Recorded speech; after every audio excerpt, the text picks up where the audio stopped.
Ganda, mapagpala, mapagbiyaya at makadiyos po ng maga sa bawat isa. Maraming salamat po sa iyong panahon upang tayo sama-sama upang pakinggan ang salita ng ating Panginoon. Dito na po tayo sa mga awit 17, magandang balita, Biblia. Aking pong babasahin. Pakinggan mo, Yahweh, ang sigaw ng katarungan. Dingding mo ako sa aking kahilingan.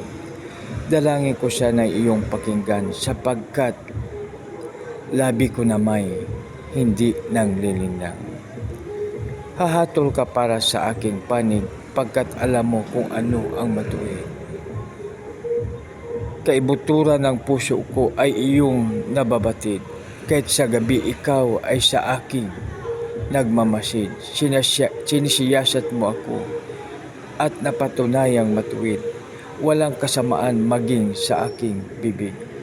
Ang salita ko nga'y tapat, di tulad ng karamihan. Tapat akong sumusunod sa utos mong ibinigay. Ako ay umiiwas sa landas ng karahasan. Lagi kong linalakaran ang iyong daan. Hindi ako lumilihis doon kahit kailan. Tumatawag ako sa iyo, O Diyos, sapagkat ako iyong sinasagot. Kaya't ngayon pakinggan mo ako at pansinin ang karaingan ko. Ipakita mo sa akin ang iyong kangahanga mong pagmamahal at ang iyong kanang kamay ang sa aking umaalalay. Ako'y bantayan mo ang paborito mong anak at palagi mong ingatan sa lilim ng iyong pakpak. Mula sa kuko ng masama ako'y iyong ililigtas. Napaligiran ako ng malupit na kaaway. Mayayabang magsalita, suwail at matatapang. Saan man ako magpuntay, lagi akong sinusundan. Nahihintay ng sandali na ako ay mabuhay. Para silang maliyon na sa akin nag-aabang, mga batang liyon na nakahandang sumagpang. Lumapit ka, O Yahweh, mga kaaway ko'y hadlangan. Sa magitan ng tabak ako'y ipaglaban. Sa lakas ng iyong bisig ako'y iyong isang galang. Sa ganitong mga taong sagana ang pamumuhay. Ibagsak mo sa kanila ang parusang iyong laan. Pati mga anak nila ay labis mong pahirapan. Sa kanilang salinlay, sa galit mo ay idamay.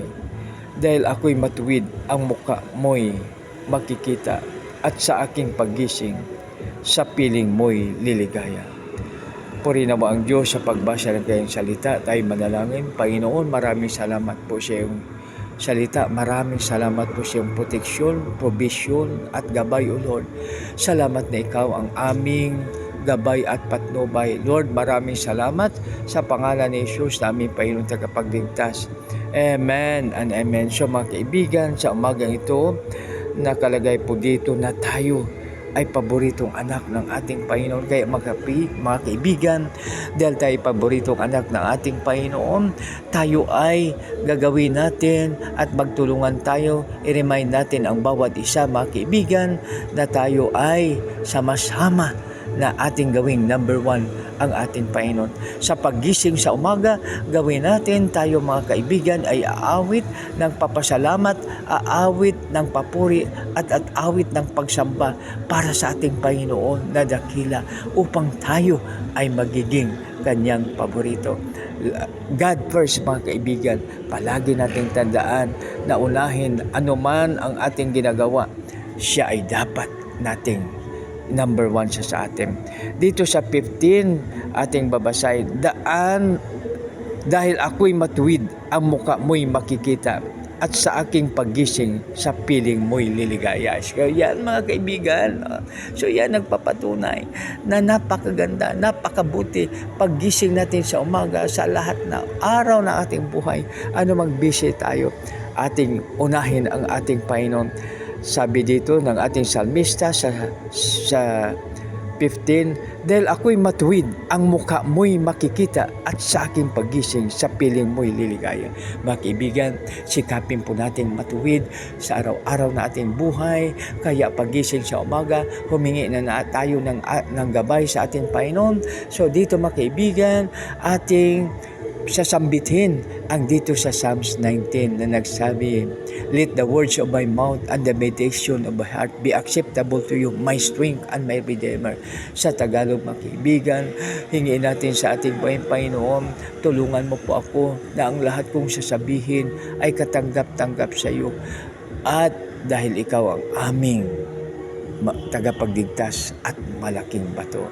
So dito mga kaibigan, aking ulitin dito sa 15, sabi ng ating salmista, dahil ako'y matuwid, ang mukha mo'y makikita at sa aking pagising sa piling mo'y liligaya. So kaya mga kaibigan, upang tayo ay magkaroon ng kagalakan, pagising natin sa umaga, unahin natin ang ating Panginoon. Sa piling niya, tayo'y liligaya. So ibig sabihin na pag number 1 natin ang ating Panginoon, nakalagay doon, seek ye first the kingdom of God and His righteousness, and all these things shall be added unto you. So mga kaibigan, idadagdag ang lahat na basic needs natin mga kaibigan.